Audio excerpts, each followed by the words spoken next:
Halo semuanya, selamat malam, selamat datang kembali di live streaming TNM. Selamat datang kembali di streaming cerita seram, di mana kita akan membacakan email-email kiriman pendengar yang seharusnya seram. Gue nggak tahu keseramannya akan seperti apa. Gue nggak tahu apakah real atau tidak. Tapi semoga ini bisa menemani malam lo yang kesepian itu.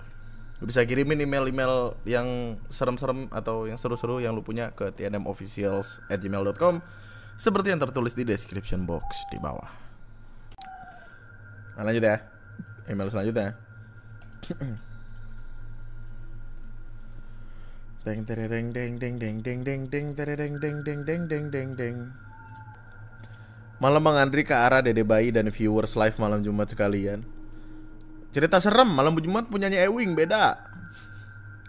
Panggil aja saya Cia. Cia cia cia cia cia cia cia cia cia. Ini cerita saya saat SD. Saya dikatakan oleh orang tua terlalu kepo sama sesuatu dan ini jadi pelajaran untuk tidak terlalu kepo. Di SD lu udah ada bahasa kepo, anjing. SD lu baru. Dulu saat saya SD, di belakang sekolah saya itu ada tanah kosong yang dipenuhi dengan rumput panjang dan pohon. Saya yang duduk di bagian paling kanan dekat jendela. Saya yang duduk bagian paling kanan dekat jendela pas pelajaran IPA. Karena nggak connect sama pelajaran, ya udah ngelihat ke arah jendela. Di situ ada pohon dan boneka warna putih. Seingat saya, yang leher bonekanya digantung dan mata bonekanya ditutup. Anjing serem amat. Digantung, mata bonekanya ditutup. Rasa penasaran tuh ingin lihat bonekanya. Saya tepuk pundak teman sebangku saya. Kok gue merinding ya? Kenapa nih, ada apaan ya? Saya tepuk pundak teman sebangku saya. Akhirnya dia nyerahin barang-barang berharga. Anjing hipnotis. Setelah apa? Setelah nunjuk tuh gimana sih? Setelah nunjuk boneka itu, setelah itu saya tepuk pundak teman sebangku saya, terus nunjuk boneka itu. Nah, tapi bonekanya hilang. Lah, teman saya ini merasa dibohongi, langsung lihat males sama saya. Saya bingung banget di sana, terus karena mungkin nampak sama guru saya nggak merhatiin, akhirnya dilempar pakai penghapus papan tulis. Di situ duduk tapi pikiran saya masih di boneka itu. Pas mau pulang sekolah, saya langsung aja ke belakang sekolah. Akses satu-satunya ke belakang sekolah adalah manjat dari pagar belakang dekat rumah pemilik salah satu kantin di sekolah saya. Ya udah manjat tuh.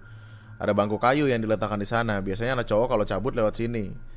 Terus keluar dekat gorong-gorong baru jalan raya. Saya ikat rok saya ke belakang terus saya panjat pakai bangku.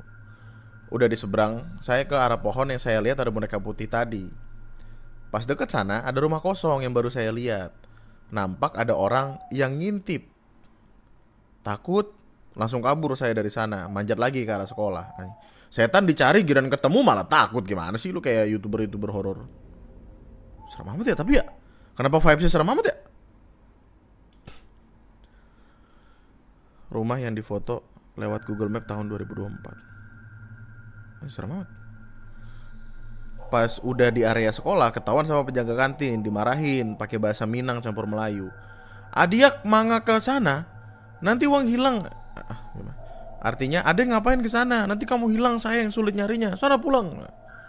Aku yang kena marah itu langsung pulang, tapi masih kepo sama boneka itu. Aku ke rumah tukar baju terus lewat gorong-gorong di jalan besar. Setelah makan langsung ke sana bawa HP center. Nah, setelah udah nyampe, lewat lagi itu rumah. Ini kaget gue, gue kira apaan. Pohonnya sudah ditebang tapi dekat situ dulu saya manjat. Oke. Tapi langsung lari ke arah pohon dekat boneka. Pas dekat pohon, bonekanya ada. Tapi di sebelah boneka itu ada kaki bergelantungan. Pas saya lihat ke atas ada wanita sedang menghabisi nyawanya. Serem amat lu. Di situ saya lari dari sana dan ngadu ke bapak-bapak dekat sana. Kiranya ada pembunuhan. Dan di situ saya ditanya-tanya. Saya cuma bilang tadi ada boneka terus kepo mau lihat. Bawa polisi bilang, "Dek, nggak ada boneka tadi." Sekian bang, itu ya, terima. Nah, lanjut ya.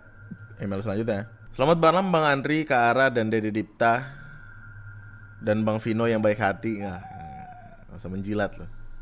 Semoga Bang Andri sekeluarga dan Vino sehat selalu. Enggak. Kenapa jadi ada Vino ya di sini anjing. Bocah ini. Perkenalkan nama saya Arzi. Ini email ketiga aku. Oke. Pas dulu ku kuliah di tahun 2016 aku ngekos bang. Satu kosanku ada dua bocah yang indigo. Sebut aja Kiza dan Ilham, gokil, indigo. Kiza ini agak kurus bang, sekitar 60 kiloan. Ilham sekitar 100 kiloan. Oke. Kenapa lu tahu berat badan orang? Puskesmas lu. Karena si Kiza ini nggak punya kendaraan, which is motor. Dia kalau makan atau kemana-mana selalu ngikut atau minjem motor buat makan atau pergi. Nah suatu hari aku diminta nemenin Kiza buat ngambil catatan di tempat temen sambil cari makan. Di malam itu dia mulai bercanda.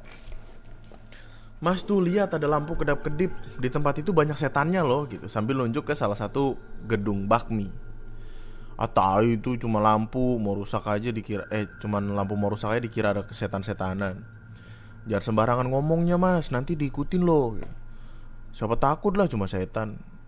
Gak lama kemudian setelah ngambil catatan temennya, kami pergi nyari makan. Itu aku yang bawa motor. Tapi kok ngerasa ada bau bangke ngikutin bang dari kosan temennya Kiza sampai mau nyampe tempat makan. Perasaan bau bangke karena baunya gak enak. Itu gara-gara kamu pas ngomong. Itu gara-gara kamu mas ngomong sembarangan di tempat itu. Aku sih biasa aja ya bang, cuma bau-bau doang. Dia sampai muntah-muntah bang di motor, sampai muntahannya ngenain motorku dan hampir ngenain pemotor belakang. Kok hampir kena belakang? Dia muntahnya juga. Atau dia emang ngadep belakang ya? Kalau muntah ngomong dong biar nggak kena motor belakang. Gara-gara lu setan yang ngikutin, setan aja takut nih. Sobat berani lu, mati duluan ntar lu liatin aja. Akhirnya pulang bang karena dia muntah-muntah terus nggak jadi makan. Asam lambung itu naik. Dulu kalau nggak salah ada zaman-zamannya batu akik. Dia punya bang karena satu keluarganya koleksi juga. Ada satu cincin batu akik yang dipinjemin ke aku hilang bang. Akhirnya aku kembaliin tuh duit 1,5 juta ke dia. Kata pengakuan Ilham dan Jaki, di cincin batu akik itu ada kuntilanak bang. Sehabis cincin itu hilang, hampir tiap malam ada suara kuntilanak ketawa bang. Bahkan aku pernah sengaja setel lagu Lingsir Wengi. Nyatanya gak ada suara lagi, tapi si Kiza yang awalnya biasa aja langsung berperilaku aneh, kayak ngusir-ngusir setan gitu. Gara-gara lu nih mas, cincinnya hilang. Jadi setannya keluar dari cincin. Nah, kalau setannya bisa keluar dari cincin ya kenapa gak keluar dari dulu? Masa setan bisa keluar gak bisa masuk lagi? Suruhlah masuk lagi biar tuh cincin balik plus uangku balik ya. Gak gitu ego. Sebenarnya pengen kupukul tuh anak tapi gak enak aja. Selama 3 minggu suara kuntilanak tetap masih ada. Aku sih biasa aja ya karena cuma suara doang selama gak pernah nampakin wujud asli. Cerita kami bertiga yang aneh. Aku, Ilham, dan Kiza. Karena aku gak percayaan sama begituan, aku dan Ilham disuruh dorong si Kiza. Gampang ini mah, didorong sedikit doang juga geser. Waktu itu berat badanku 90 karena habis naikin berat badan ekstrim karena mau ikut kejuaraan pencaksilat ya. Coba aja kalau bisa aku kasih 100.000. Si Kiza ini pakai kuda-kuda sambil komat kambit nggak jelas. Easy ini mah kata gue. Ku dorong kan, dibantu dengan Ilham yang punya berat badan 100 kilo tapi tetap nggak bisa gerak. Ditendang pun sama aja, malah sakit dan nendang. Wah lu pakai jimat ya, pantas cewek banyak. Karena Kiza ini emang agak playboy. Akhirnya aku sama Ilham nyerah karena gak bisa geser sedikit pun badannya, padahal berat badan cuma 60 kilo. Udah gitu aja bang cerita. Nah, lanjut ya. Email selanjutnya. Cerita singkat wibu diikutin dari dalam mimpi. Apalah gila. Assalamualaikum Bang Andri TNM. Waalaikumsalam. Beserta keluarga dan para viewers kalian. Semoga kalian sehat selalu. Amin. Kali ini gue mau nyeritain pengalaman serem gue yang singkat dari dalam mimpi. Kejadian ini terjadi di malam Jumat atau Jumat dini hari. Dan gue yakin mimpi ini juga bukan efek sugesti dari nonton live lu. Karena kalau malam biasanya gue main game, gue nonton record live lu biasanya buat nemenin gue kerja. Once upon a time, salah lagi. Candal dulu bang biar gak tegang. Bacot buat wibu.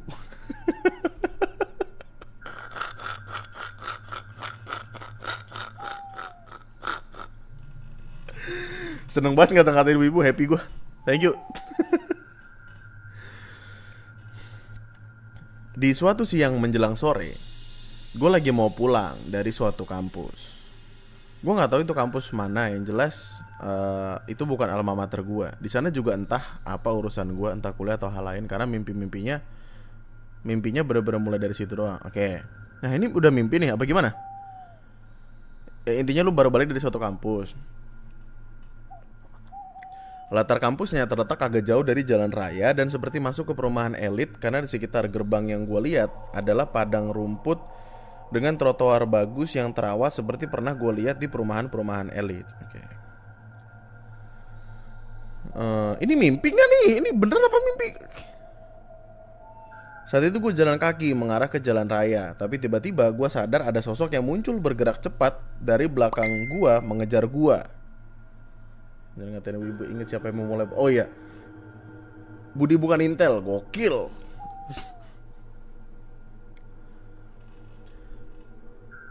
Tiba-tiba gue sadar ada sosok yang muncul bergerak cepat dari belakang gue mengejar gue. Bentuk sosoknya nggak jelas, bahkan sampai akhir cerita masih nggak berubah. Jadi bentuknya kayak siluet abu-abu dan bergaris-garis miring, seperti efek di anime atau film ketika ada karakter yang punya kemampuan untuk bergerak cepat. Ya, kurang-kurangin nonton anime ya. Pas sadar dia ngejar gua langsung lari menjauh. Bukan karena ketakutan, tapi refleks normal aja, seperti menjauh dari musuh. Di tengah jalan gue disamperin sama abang ojol. Gue ditanyain kenapa gue lari, terus gue jelasin singkat. Akhirnya beliau memutuskan untuk ngebantu gue dan nyuruh gue naik. Setelah motor jalan, di ekor mata gue masih bisa ngeliat sosok itu ngejar dan ngebling-ngebling seperti efek yang tadi gue jelasin. Flicker anjing, kagak ada cooldownnya. Setelah beberapa saat, gue udah gak lihat sosok itu lagi. Singkat cerita, saat sampai di suatu tanjakan di jalan yang ramai, ojolnya berhenti. Beliau bilang kalau dia lihat ada kenalannya di pinggir jalan. Sampai sini aja ya mas, saya mau ketemu kenalan saya tadi dulu. Oke. Gue pun inisiatif nanya mau bayar, tapi beliau menolak. Akhirnya gue berterima kasih dan melanjutkan perjalanan pulang. Singkat cerita, gue sampai rumah. Beneran time skip kayak di film bang. Tahu-tahu udah di rumah aja dan akhirnya gue kebangun. Oh ini mimpi tadi. Oke, akhirnya dia bangun kan. Gue bangun, tapi masih tiduran sambil mencoba memproses apa yang gue alami dalam mimpi tadi. Tapi tiba-tiba di tangan gue ngerasa dilendotin sosok tadi sambil cekikikan. Suara sih gak jelas cewek atau cowok, tapi seperti anak kecil ketawa. Anak kecilnya cewek apa cowok? Lah gimana sih? Gue refleks teriak ke dia, tapi sambil ditahan karena sadar itu masih malam. Woi Yamero, Yamero toiter.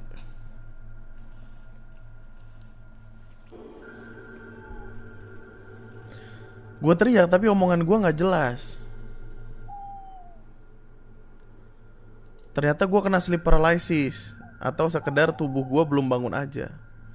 Dia berhenti gak ngelendutin tangan sih, tapi pindah ke paha enjot-enjotan bang. Gue akhirnya marah dan teriak sambil nahan suara biar gak kencang. Woi cah goblok. Kali ini omongan gue jelas, jadi tubuh gue udah bangun. Terus gue denger bisikan, gue tampol lu, kata dia.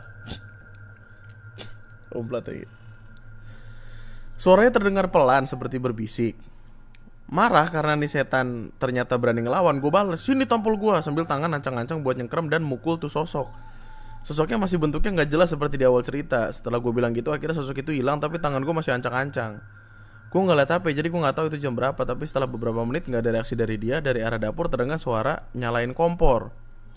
Saat itu gue sadar kalau ortu gue udah bangun. Gue anggap sosok itu udah pergi, dan gue lepasin ancang-ancang lanjut tidur lagi. Setelah beberapa menit, azan subuh komandan dan gue subuhan.